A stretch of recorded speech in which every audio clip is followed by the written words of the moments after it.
You're listening to The Amber Mac Show on Canada Talks, Sirius XM 167. Welcome. I'm your co-host, Jeff MacArthur, and this week we've got a special episode for you where Amber and I picked 3 of our favorite interviews from the past year, including author and activist Cory Doctorow, Ed Elson from the Prof G Markets podcast with Scott Galloway, and Canada's favorite internet dad, Brittlestar, who explains lessons from cats surviving fascism. Just a note that these interviews have been edited for length, and with that said, let's kick it off with Cory Doctorow, who breaks down the enshittification of the internet and why everything seems to be getting worse. I have followed you for many years. We've met a few times. You have written a number of books. This book feels a little bit different. It's a really interesting moment in time. How would you describe it? We've had a quarter century of tinkering in the margins with tech policy because the big swings, the things that really stood in the way of people having the technology they deserved were off the table because the U.S. Trade Representative had threatened the world's countries with tariffs if they made it possible to modify the technology America exported. And now we have tariffs. And look, it's not good, but it's good for this. There is a policy space that's just opened up that I've been waiting for all my life. And while I'm terrified on a daily basis about the ICE goons kidnapping people in my neighborhood, I am quite excited about what this means for the world. So let's talk about the book. So it's called enshittification, which is a phrase that you coined, that many have borrowed over the past With my blessing. many months, with your blessing. And the subtitle is Why Everything Suddenly Got Worse and What to Do About It. So can you talk a little bit about what you think has actually gotten worse? Yeah. So we've lived through this period in which platforms have found ways to lock us in, right? They've bought their competitors so we don't have anywhere else to go. They have used software locks to stop us from modifying their products. They have captured their regulators so that even the worst things they do to us are somehow legal. And as a result, you see things like, say, the quantum of material that you asked for in your Facebook feed being dialed down to a kind of homeopathic residue, leaving behind a big void that's filled with things that people are paying to shove in it. And those people, the advertisers, the publishers who are paying to boost their content, they're not getting a good deal either. They're also getting ripped off to the tunes of hundreds of billions of dollars a year. It's not that we have like a class alliance between advertisers and platforms to screw users. It's platforms versus the world, and they're winning.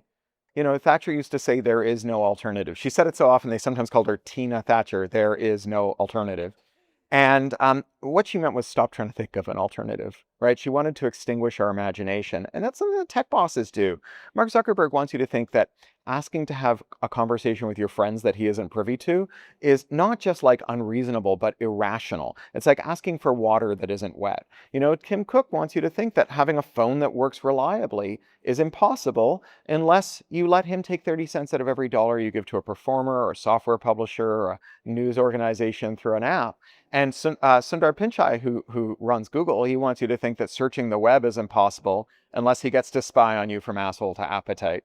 Yeah, I mean, it's a really, I think, terrifying reality. And, you know, Scott Galloway, who I listen to pretty regularly, he calls it the complexity illusion. You know, the fact that we are made to think that technology is a lot more complex than it actually is. I've seen this my entire career. One of the things I saw you just speak about at the end of your presentation is some of the solutions, some of the things that individuals can do, because we are not without power. Well, I would quibble with that. I don't think there's much we can do as individuals. I think that billionaires would really like you to vote with your wallet because their wallets are thicker than yours and they're going to win that election. I think that like agonizing over your consumption choices is a waste of time. Like, sure, if you think that, you know, Mastodon or Blue Sky will be better for your mental health than Twitter, then go ahead and use it. But don't kid yourself that that's going to change our social media landscape. The way you get involved is as a polity, not as an individual, as a citizen, not as a consumer. And so that means you get involved in party politics, you join the BC Civil Liberties Association or the Canadian Civil Liberties Association, you get involved with open media, CIPIC, all of these organizations now that have popped up. There's SHIELD and there's the Canadian Anti-Monopoly Project. There's all of these different projects that have popped up around Canada to make policy changes, not to like let you shop a little better, right? If you can't fix monopoly by shopping hard any more than you can stop the wildfires by recycling really carefully. Yeah, no, I mean, it's a really good point. And I think if people are more involved, unfortunately, I think we have citizens who sometimes are a little apathetic about certain Because issues. no one's offered them a way out, right? We've been, again, like this is vulgar Thatcherism. We've forgotten that we can act as citizens. We think that the only way we can act is as consumers, right? And it's only when we get there. Look, there's a joke from down east. If you wanted to get there, I wouldn't start from here. Right? Starting this 40 years after Mulroney and Reagan and Thatcher lobotomized us and made us forget that we could be a part of a polity and that we could act politically rather than as consumers. It's not ideal, but it doesn't change the fact that the only way we're going to make changes to the policy environment, right? This enshitogenic policy environment that makes sure that the worst people on earth are making the worst decisions, running the most profitable companies, then we're just going to be stuck. So you got to do what has to be done. You are originally from Canada. I know you're familiar with what's going on here politically in this country. What would you say about what's happening right now in terms of artificial intelligence and digital sovereignty? I mean, these are issues that I think Canada is trying to make a priority in this country. What do you think of the general state of things? Well, I think the move to replace 10,000 civil servants with AI chatbots is a catastrophic blunder. But even if you disagree with me and you're like, no, those chatbots are going to be awesome, we still have a digital sovereignty problem because CUSMA, the trade agreement that we agreed to 5 years ago at Donald Trump's insistence as a successor to NAFTA, has something called the source code chapter. And in the source code chapter of CUSMA, there is a prohibition on governments requiring disclosure of algorithms, of training data, or of any other kind of weights or aspects that would allow you to render legible the decisions being made by automatic systems. And so even if you think we should be making 10,000 of our civil servants redundant and replacing them with AI, wouldn't it be nice if we were legally allowed to know how that AI was deciding whose kids were getting taken away, who was getting parole, which neighborhoods were being singled out for extra policing, who could get a loan or a mortgage, who could get hired? Wouldn't that be at least the minimum standard for prudent procurement, to know how the tools that you're entrusting with decision-making works? Now, I think in some ways it's kind of moot.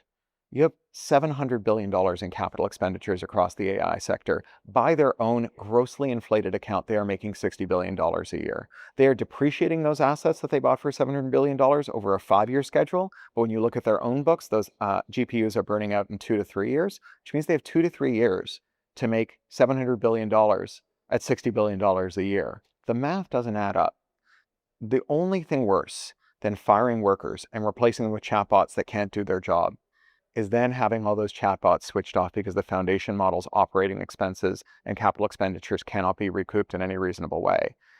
If we scatter 10,000 civil servants to the wind, discourage them from being in the workforce or have them retrain or emigrate, we're not going to get that expertise back. We're not going to get that process knowledge back of how the system works. We are going to be lobotomizing our own government. So I think it's a catastrophic blunder. But even if you like the idea of a chatbot deciding whether you get to keep your children or whether, you know, your family who you're trying to bring over from another country can get citizenship, you should really want to know how that chatbot works. Just to be clear, I don't like that idea at all. I think it's a terrible idea. One last question for you. I think I heard a little glimmer of hope around Canada's role and what maybe Canada can do in your presentation.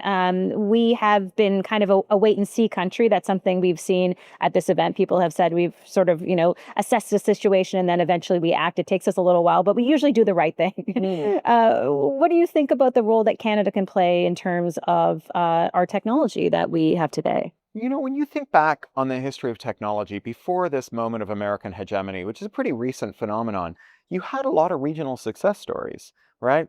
Nokia, Finland. Finland was a resource economy before Nokia. Do you know what Nokia did before it made phones? I do. They made rubber boots. Okay. Right? And it turns out that retooling to make a product that the world wanted was a way to take a small, low population country and make it a global powerhouse.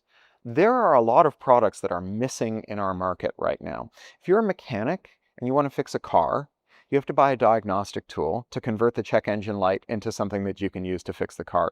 That diagnostic tool is $10,000 per year per manufacturer, right? The only reason third parties can't make those tools is because we've all signed up to these laws called anti-circumvention laws that the US Trade Representative said if we didn't pass them, we would have to pay tariffs.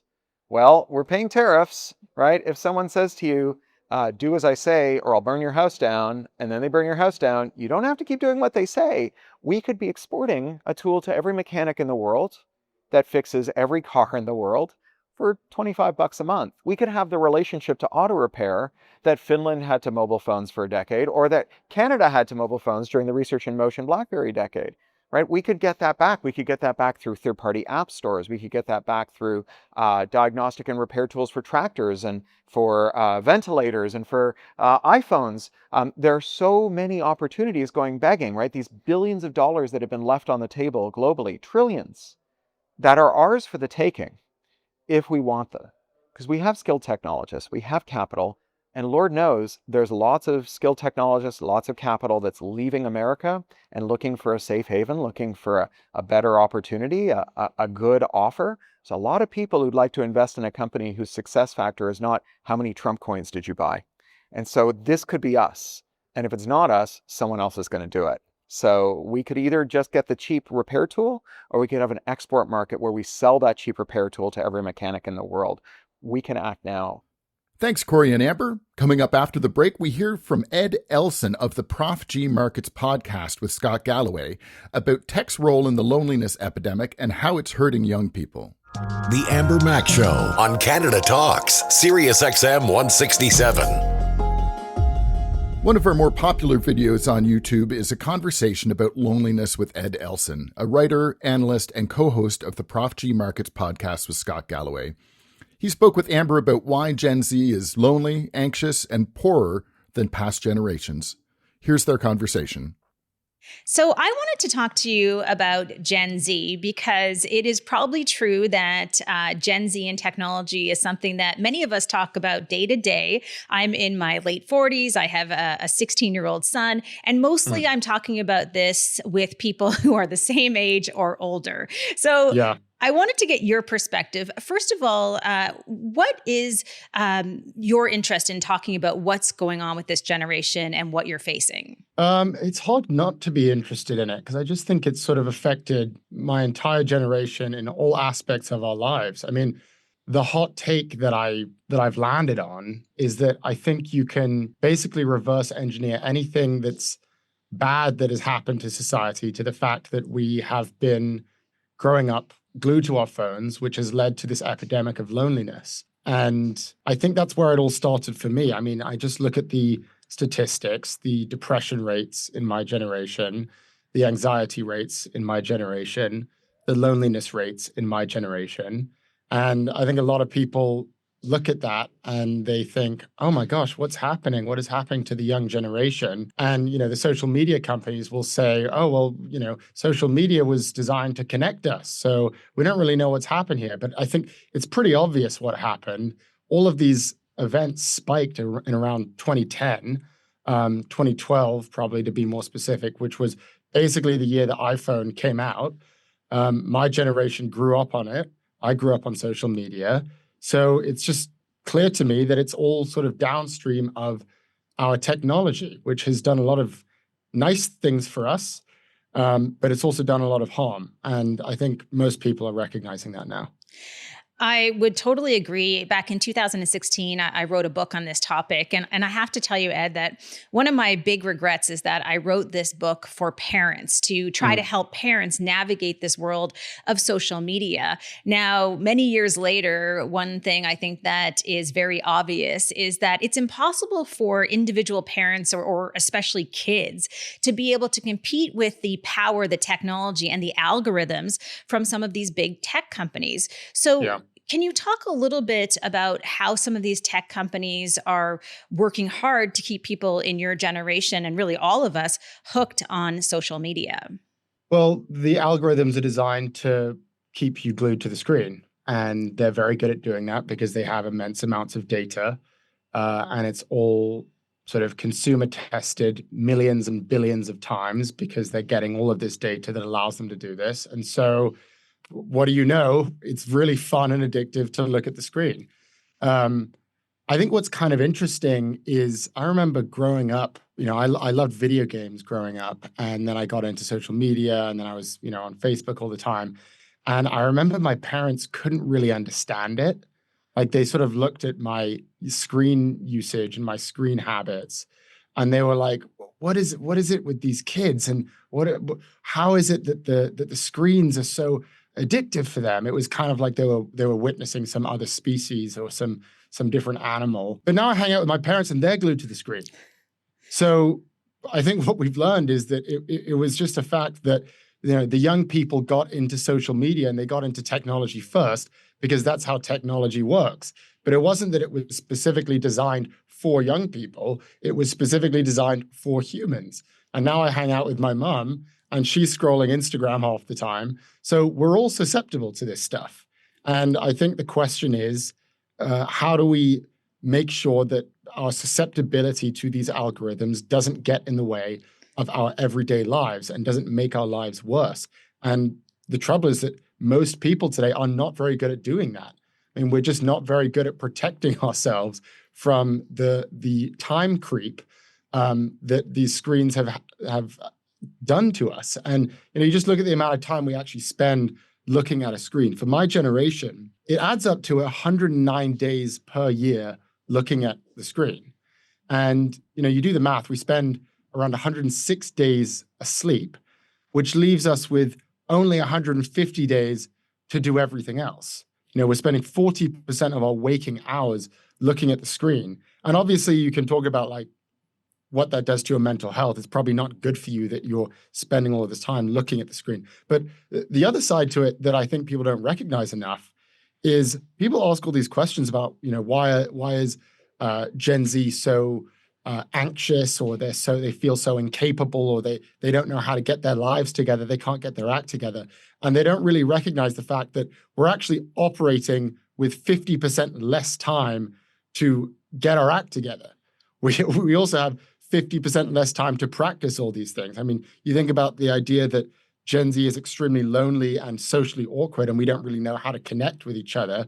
Well, our parents had twice the amount of time to practice this stuff that we did, because we're spending the entire time on YouTube and Twitter and Snapchat. So I think that's the other side that we don't really focus enough attention on, which is that we're operating with less time than everyone else did. We're pressed for time. And so that's why I think our generation needs to really start to strengthen up and figure out ways to get our lives on track while still navigating a digital world. I definitely want to talk about some of the solutions to do that. The number that you mentioned, 109 days on screens. I mean, it really is staggering. But added to that, I think it's fair to say, and I did see this as a parent when my son was in school during the pandemic, we also told this generation, like, hey, the only safe place for you to be right now is on screens, alone, in rooms at a time where you should have been socializing. What have you seen in terms of some of the data around the effects of the pandemic on this generation? So all of the numbers were concerning starting in, as I said, around 2010. It happened, just over a decade ago. And then COVID did what I think a lot of us knew it would do, which is that it just accelerated all of the trends. But I think probably the most important consequence was just the amount of time that we actually spent with our friends. And after COVID, well, you actually just look at the past decade, the amount of time that all Americans, spend with their friends per day has fallen 70%. And I think that is probably the most significant shift in just the way our world works. For me, all roads lead to loneliness. You take any trend in media or politics or business, and you try to understand what's happening, why are things changing so rapidly. I think a pretty good assumption for all of these trends is that people are lonelier today than ever before. I think one of the really unfortunate things as well, and I've certainly seen this in my lifetime, is that when I was growing up, there were people and organizations and governments that worked really hard and worked together to protect kids, right? They would come up with regulations in terms of advertising on television. They would figure out ways to keep kids safe. And I think, unfortunately, in this day and age, especially with many of the tech companies today, I think what we see is kind of the Wild West, right? there's no regulation around social media. And unfortunately, all of us adults have in some ways kind of dropped the ball insofar as keeping that generation safe. What responsibility do you think that governments have in terms of playing a role insofar as keeping people safe from social media? I think that's almost their only responsibility.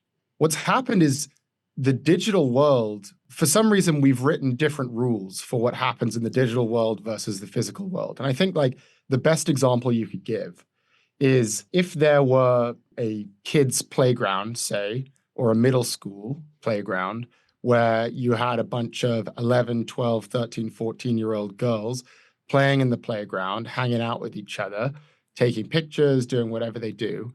And then you had a swarm of 40 to 50 to 60-year-old men who are parked outside of the playground, luring and looking at the girls, we would immediately call the cops. That, to us, is a big problem. That's what Instagram is. Instagram is the same thing, except it happens digitally. And, you look at the way that young women are behaving on the platform and the way that men are reacting to them and stalking them and commenting on their pictures. I mean, it's some of the worst human behavior all melded into one. But the difference is it's online. And so I think we say, well, what are you going to do? I mean, it's very hard to regulate this stuff. And I'll only take that argument. I'll only accept that argument up to a point. And I think the argument from these tech companies for a long time has been, yeah, well, it's just really difficult to get our act together on this stuff. These are complex issues. It'd be very difficult to, for example, age gating is an issue. It would be very difficult for us, Meta, to figure out how to get kids to not be on these platforms. We don't really know how to do that. And then you start making laws, which is actually what happened last year, and Congress starts to get its act together on age gating and making sure that children aren't using these apps. And then suddenly Meta turns around the next day and they say, we actually realized we can just ID our users. So we figured out the age gating thing, no problem. So I think the behavior of the tech companies and their policies only changes once they're legitimately threatened, which basically means that the onus is entirely on the government to be aggressive, to be strict, to be stringent, and to treat the digital world with the same laws and rules and regulations as they do the physical world, because both worlds should be taken seriously. And it is getting to a point where we're spending actually more time in the digital world than the physical world. So why wouldn't we have the same rules for both? The second thing is the economic prospects. You just look at overall affordability. I think probably the best place to start is a house. Gen Z is now getting to the point where we are entering the professional world and we're looking to build real economic security. But the median price of a home today is $420,000, record high. The average cost of a home is 6 times our annual income. You look at it for our grandparents, it was 3 times their income. For our parents, it was 4 times their income. You look at the cost of college, where for us, it's 42% of our annual income. You look at it for our grandparents, it was 13%. The median age of a home buyer, 56. In 1980, it was 31. So there's the economic sides to it as well, where we're entering a world that has been set up differently, and it's now very difficult for us to build real wealth on our own. It was actually a lot easier for our parents who were living in a world of cheaper asset prices, both in the stock market and in the real estate market. And we don't have that. The optimism, there's a way out that isn't crypto, which I think a lot of our generation is resorting to. And a lot of them are getting poorer. Those are the stories you don't hear. They're getting seriously burned, gambling on useless assets. And I think the way out is genuinely trying to reduce your spend, putting money aside, and investing in the stock market. Those are my tips. You know, I just want to pull out sort of a little thread there because you touched on crypto a little bit, and it got me thinking in terms of the uphill battle that we face today in terms of the next generation who are spending so much time online, because added to some of those algorithms that are pushing them down certain rabbit holes that aren't good for their health, we also have individuals who maybe aren't the best role models. And I say this especially, I think, for young boys. You know, when you have podcasters out there who are telling them how you should be aggressive and treat women a certain way and invest in crypto. And this is the stuff that is rising to the top. So not only do you have the tech companies, but you also kind of have some of those tech bros as well that aren't exactly the best influence for that next generation. So is there any way out of that for this generation in terms of just getting them in front of more positive role models like yourself and getting them to spend their screen time differently? I think the time is running out for these, these Andrew Tates, essentially.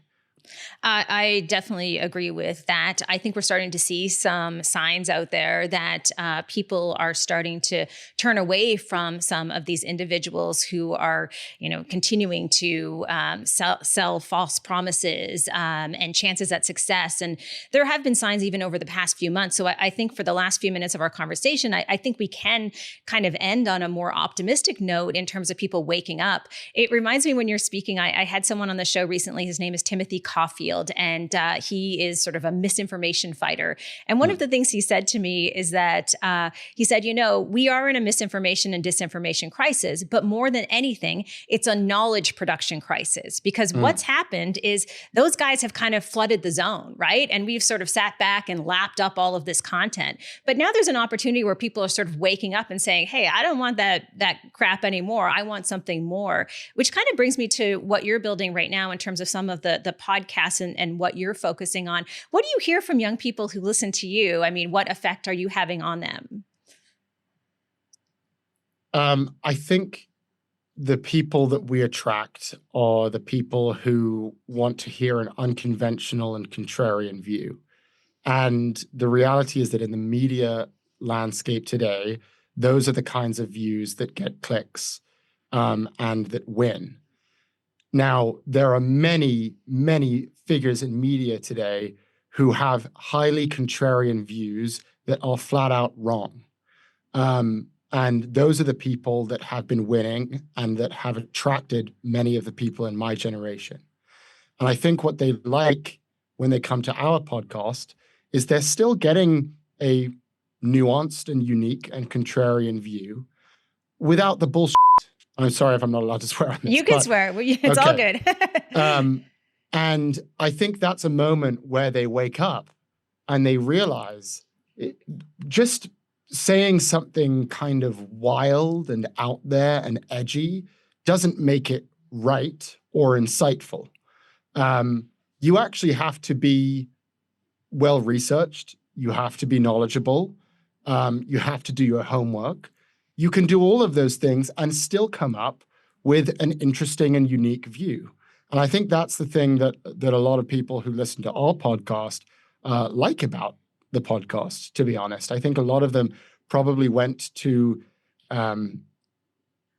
just bad news sources and bad voices who have bad opinions. And you talk about false promises. I mean, I look at I don't want to come on here and get political, but it is hard to not be a little bit political this week when we've seen the effects of what a edgy, contrarian, and totally unresearched view gets us.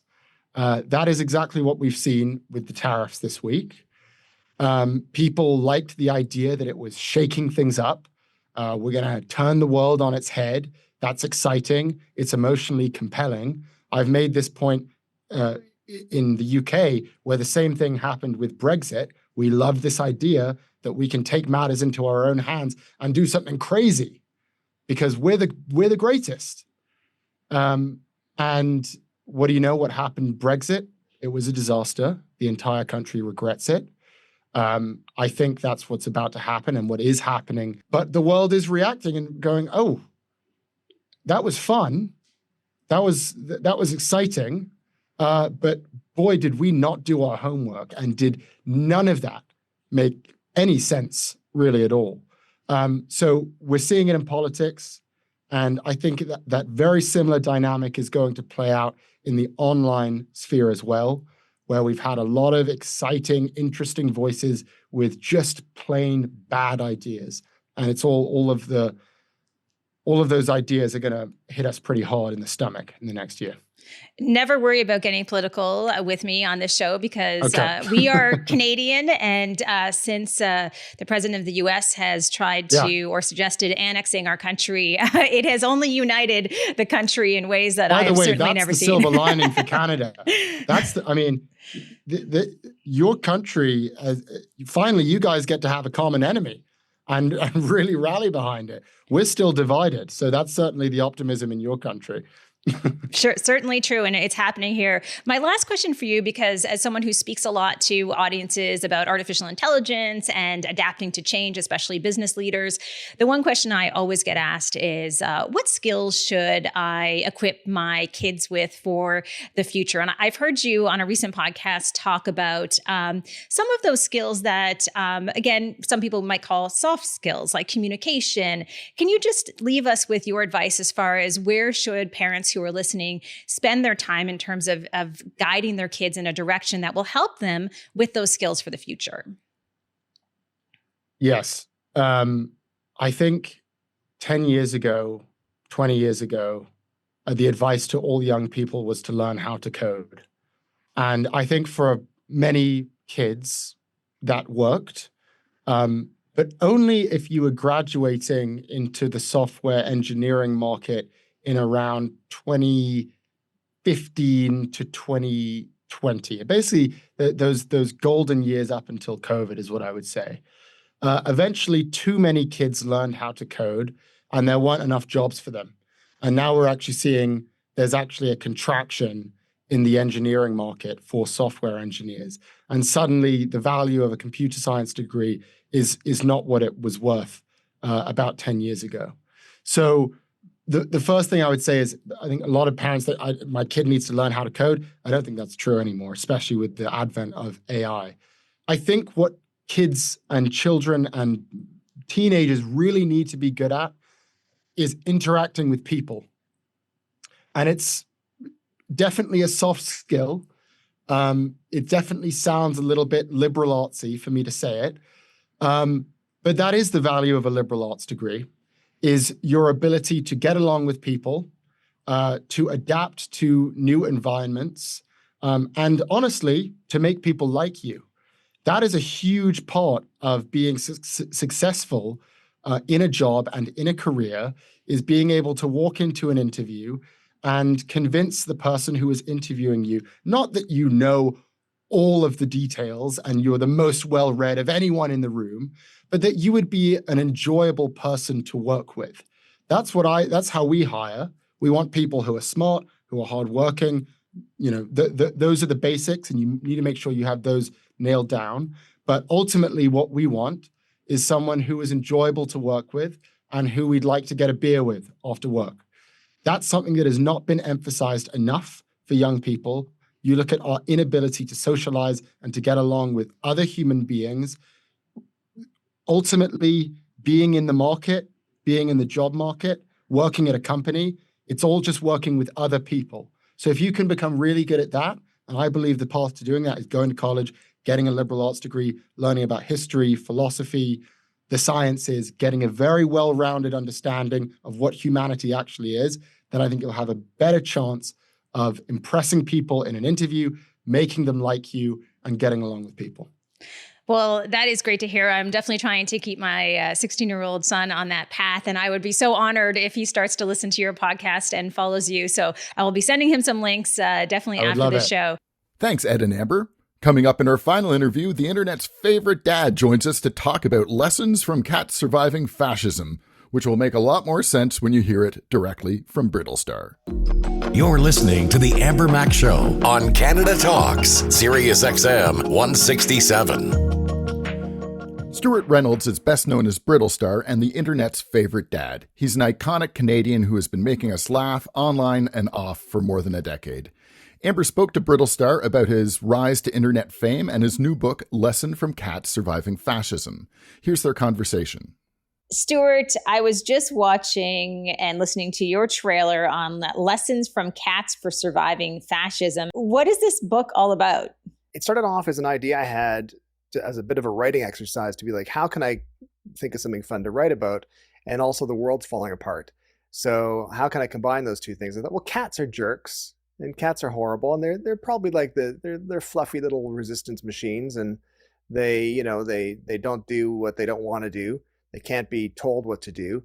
So it sort of seemed like a nice connection. And the more I wrote it, what was really terrifying about the book, I know that this is early to jump into the conversation, but what's really terrifying and I guess good in a way about the book is that I wrote it as kind of like, isn't this funny? And the more I wrote it, I thought, this is actually probably pretty relevant. Yes, that's exactly what I was thinking, because I think most people who know you, and we'll get into your history a little bit more for the people who don't, they would think of you as, of course, the internet's favorite dad. You're funny, you make silly videos online, you have a lot of humor. This feels like you've gone to a darker place. Have you read the newspaper lately, Amber? I try not to, but yes, I have. That's probably a good idea. It is a very funny book. Like I will say, I'm not saying that I'm a super funny writer, but it's attempted to be a funny book as well, entertaining read. I'm a big believer in you can't just force serious messaging to people all the time. It's important to be serious sometimes, but you have to entertain, you have to offer some distraction, you have to offer some levity, I think, in order for your message to really sink in. Otherwise, like, there's enough serious, horrible things happening in people's lives. You don't need another dork like me saying, hey, listen, things are terrible. But if I say, hey, do you like cats? By the way, things are terrible. That's kind of the sneaky way to do it. Well, I think that is a really good point, because when I was reading about the book, there was a line that made Chris and me laugh out loud. And that line is that the book is like On Tyranny, of course, the book by Tim Snyder, but with cats. So you are definitely having some fun with this.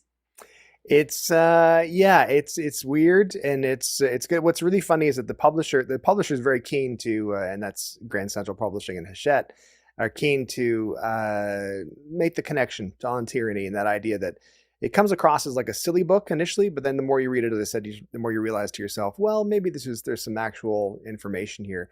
I was saying in a marketing meeting recently, they were showing me a mock-up of the page for the pre-sale on the publishing site. And I said, I don't know if I like the idea that in that section at the bottom of the page where it says, buyers of this may also like, that section of shopping pages. Yeah, of course. And it said buyers of this book may also like something like 50 best farts. And I was like, I don't think we're getting the gravity of this book at all. I mean, those are both funny ideas, but the cats and farting is funny. But it's more like Animal Farm, except not horrible and bleak. Well, I have to say that the book is just out, and we certainly want people to buy the book. But I also want to talk a little bit about you, because we did a very brief introduction to some of your work, and I'm going to assume a lot of people know who you are. But for people who don't, instead of me introducing you, how would you introduce yourself at a party? Social media darling, beloved by many, almost national treasure. But guy who makes videos on the internet. I've been doing that for 12 years now. I make videos on the internet, and I write books and essays and stuff like that. And it's basically a very successful attempt at not getting a real job. It's worked out so far. I do want to say that as your friend and someone who has followed your work for a very long time, one of the things that I've loved about watching you is that you have grown in terms of your comedy and your work. A lot of people try to do the same thing over and over again, but you have gone into places that maybe when I first met you, I wouldn't expect. Places like having political conversations, for example, sitting down with the Prime Minister of Canada. These would not be things that I would have imagined that were in your future. So that's kind of evolved. Why is that stuff important to you? My takeaway from that lead up is basically that you looked at me and saw an idiot. And you're like, well, this guy's not very deep. He's about as deep as a puddle. And then you were surprised that I went down a couple extra inches, which was pretty good. Yeah, I think, you know what it was? It was initially sort of realizing, being shocked that I had an audience in general when I started making content back in 2013, and going, wow, people are actually watching this stuff. This is really fun and really cool, and trying to figure out what that meant and what people wanted. And then once I developed a bit of a bigger platform, realizing, hey, I've got a bit of a bigger platform here now, and I should maybe, expand my perspectives a little bit, expand my views a little bit, expand my reach a little bit by talking about stuff that's important in a way that it will hopefully resonate and hopefully relay good messaging. Okay, so I have to ask you, because there is this temptation in the digital space to enrage people. And I would say that you have touched on subjects like vaccines, politics, that certainly would inspire people to either resort to anger or maybe support, who knows what. Do you think that in this age of the internet, you have to do that? Do you ever feel pressure to kind of go too far with that sentiment? I mean, yeah, kind of. I mean, I think you're totally correct in that there's, outrage is rewarded on social media. A really good example of that is I did a video in 2017 called Explaining Canada Day to Americans. Canada Day? Yeah, kind of like July 4th for you guys. Yeah, but we do July 4th because we got lots of stuff to celebrate. We got Eagles and freedom and KFC. What do you have to celebrate? Did you just say, what do we have to celebrate? And it was for a branded piece for KFC Canada. And that year, it got something like 65 million views, and it gets about 3 million new views every year after that. And one of the reasons it keeps popping up is, first of all, it's very funny and very good. Of course. And then secondly, it's because people fight in the comments. They get all upset about things and they sort of get angry at whatever I've said and someone else has said. And it's just a big fight in the comments. And I appreciate that because it turns into money. But I also hate it because it's terrible for society. So I think there's times when I'm creating content where I think to myself, well, I could do this and it's going to make somebody upset probably. Sometimes I have to think about who it's making upset and why it's making them upset, and then determine if that matters or not. If it matters, then I'll walk away from it. If it doesn't matter and it's for the greater good, then that's fine. I wanted to talk a little bit about this moment of time that we're in right now in Canada, because it strikes me that your content, I think, is even more relevant. You've always been proudly Canadian. You've always had these great videos that have really expressed unique viewpoints that I think sometimes only Canadians can really understand. But now we're at this moment in time where people are, I would say, at least in my lifetime, I'm a little bit younger than you, I do want to add. Well, I don't know. We'll find out. We'll post in the comments. Take your guesses in the comments. Come on. No, don't do that. Oh, you're the worst. That I think people are feeling this immense amount of Canadian pride. Sure. How has it changed the way that you're working in 2025 with some of the shows that you're doing, some of the content you're producing? I mean, a little bit. What's interesting about the switch for me that's happened over the course of the past 10 or so years is that initially Canadian content, especially Canadian comedic content that was about Canada or Canadian things, was always very self-deprecating and always very look at us silly country bumpkins and we think we're so great, but we're terrible, that type of idea. And that's kind of really switched. And it's much more certainly in the past year, it's much more switched to being much more a pride thing. It's much more of a Canadian national pride, I guess, where we've realized, we're not that bad. We're pretty good. And in comparison to some other countries, we're doing great. So I think it's changed in that regard. And in the content-wise, for me, it's changed in that it's less about being self-deprecating, about being Canadian, and more being about we're quirky, we're weird, but it's great.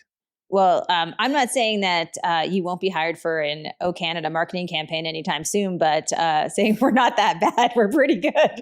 Exactly. Yeah. That's the most Canadian thing I could say. Not that bad. We're pretty good. It absolutely is. I would agree with that. Now, I've never said this to someone I've interviewed before, but let's talk about fascism, because Yeah. this is the topic of your book. One of the things that I have experienced firsthand is that I think sometimes people online don't really know what fascism is. Some of them think we're living in it, which is absolutely not true, at least here in Canada, in our part of the world. Sure. What is it about this topic that drew you to write about it? I think, looking at what's happened in various parts in the world where there's just been a general shift to the right, and I'm really not a fan of labeling people by left or right or whatever, because I think that's just nonsense. I think it's just a case of, I think people's beliefs, as you find out, you might think you're in the same group of people, and then the person beside you has a totally different view on something you have. And I think there's not a lot of benefit to labeling that. But so saying, for the ease of conversation, I think things have somewhat shifted more and more and more to the right, and that usually coincides with some political philosophies that are less in line with progressive governments and more in line with authoritarian governments, where it's going to be my way or the highway. And I think it's important for us as a generation, meaning the people alive currently, to realize that things can get horrible. Like, we sort of often look back to, like, this is probably not a very uplifting conversation we had, but I mean, I think people look back at 1930s Germany and go, "How did that happen? How did that happen? Could never happen now. Could never happen now." And then you kind of look around over the past couple of years and go, "Well, actually, it probably could happen again. So we should maybe brush up on this. We should maybe figure out how we can slow things down or stop things entirely or divert this course that we're on currently." And it sounds initially alarmist. And I think what's been fascinating to me is over the past few years, it's gone from anyone mentioning the sort of parallels between other, eras and countries with authoritarian leadership and fascist leadership. It's gone from sounding alarmist to be sounding like, oh, that actually tracks. That actually makes sense now. And that's terrifying. That's super terrifying.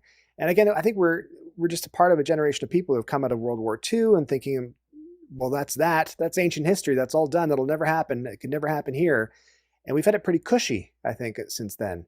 And I think we need to be reminded that democracy and peace and progressive ideas and policies only happen if you work for them. And that's really important. Only happen if you're aware of them potentially being lost and how to stop them from being lost. And it's scary, but I think it's important. I think it's really, really important. I'm pretty sure that if we just pulled out that past minute and a half or 2 minutes of you talking about the state of the world, someone would think that this was a very serious book and a warning for the future. But I do want to remind people that this is all about lessons from cats. So yes. What are some of those lessons without giving away what's in the book? book? I'm glad you asked, and I'm happy to share some of the chapters names with you, just to give you an idea. So the first, it starts off with stay nimble and unpredictable. And the idea being to not be where you're expected to be necessarily all the time, to leap from the back of the couch and rappel down the curtains when they expect you to be in the chair. It's about never losing your nap time, which is my favorite chapter, because I think people don't necessarily think about this idea that in relation to the book, fascism relies on overwhelming people. Fascism relies on making you exhausted and making you unable to make decisions and unable to process things properly, because there's so much stuff happening all the time, and it can burn you out. And one of the ways you can fight back about that is to decide to turn off, decide to be like, you know what? Nope, I'm not dealing with this right now. I'm going to go lie down for a little bit, have a little bit of nap, recharge, come back and attack this on my own terms, as opposed to being exhausted and burnt out. And then things like knocking things over strategically, like deciding how you can be a fly in the ointment, how you can be a spanner in the works, and cause, disruption in small, tiny ways that will be impactful, that will help people in general. So there's lots of like weird things that I started writing about cats, thinking, this is really funny. And the more I wrote it, I thought, damn it, I think this is actually relevant. And now I've been jokingly referring to the book as a little book that might just save democracy. And I was told yesterday it will save democracy. So that was nice to hear. Well, I have to ask, do you have a cat? We had 2 cats. We have no cats currently. We had Steve and Agnes, and love them dearly. And yeah, at some point, once the traveling slows down, I think we might look at another cat or 2. I don't know why that seems funny to me, but just the way you said it, like you're like 95 years old once the traveling slows down. So once this pace of life slows down, you'll consider it. I wanted to ask you, because this is a topic we're going to cover on a future show this summer. We're going to talk about the state of podcasting in Canada and content. So you mentioned that we have a huge opportunity in Canada right now for Canadian content. At the same time, I will say, as someone who creates a weekly show that is on SiriusXM, but also a podcast, it is really hard for Canadians to compete with the incredible amount of high quality or potentially enraged content coming from the US. So how do we stand out and kind of do our own thing? Because there's a lot of competition in terms of the spaces that I think both of us play in. I think there's sometimes a tendency to sort of do something that makes the content seem more American. And I'm really not a fan of that. I can see it makes sense sometimes. But I think there's a quality and there's a style to Canadian content that is there innately that makes us stand out. I think you're totally right. I'm a huge believer in we have to protect Canadian content, not because it's any lesser than, not because it's not as good as, but rather because there's a huge machine just south of us that is constantly bombarding people with messaging saying, watch this, listen to this, watch this, listen to this. And they have way more resources just because it's a numbers game. It's just because they have 10 times the amount of potential people. That said, I go back to making Canada a content powerhouse. I think that idea of, we're not selling to 40 million people. We're selling to 8 billion people. This doesn't matter. A good story is a good story. Good content is good content. The fact that it might be Canadian, ideally, is incidental. And there's a number of shows that do that really well. I know there was a show called Children Ruin Everything, which is one of my favorite shows it was on, and really great family sitcom. But they would incidentally reference Canadian cities and stuff. Well, we have to go to Kitchener. We have to go to Toronto. And they would just mention it in passing. And it wouldn't be part of the story. It wouldn't play into the joke wouldn't be about that. It would just be like the same way an American show might say, I'm going to, Cincinnati or something. And I think that's important for us to realize is that we don't have to de-Canadianize what we're doing, but we do have to invest in ourselves. Thanks, Stuart and Amber, and thanks all of you for listening to today's special episode and all our shows over the past year. We've got lots more to come, so remember to check us out on SiriusXM or subscribe wherever you get your podcasts. See you next week. The Amber Mac Show on Canada Talks, SiriusXM 167.